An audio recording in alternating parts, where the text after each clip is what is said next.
শীত চলে যাচ্ছে, শালগম খাবো না তাই কি হয়? সাথে সাথেই শুরু করলাম শালগম তরকারি রান্নার প্রস্তুতি। এরপর চুলায় একটি প্যান বসিয়ে তেল গরম হতে দিলাম। তেল গরম হতেই তাতে পেঁয়াজ কুচি দিয়ে দিলাম।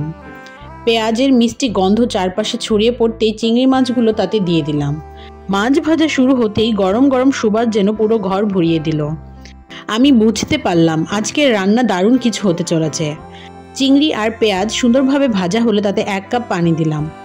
এরপর আদা, রসুন, হলুদ, মরিচ, জিরা আর স্বাদ মতো লবণ দিয়ে মশলাটা কষিয়ে নিলাম।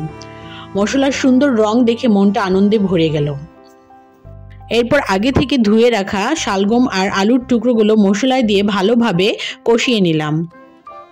সবকিছু কষিয়ে নেওয়ার পর তাতে পর্যাপ্ত পরিমাণ পানি দিয়ে ঢেকে দিলাম।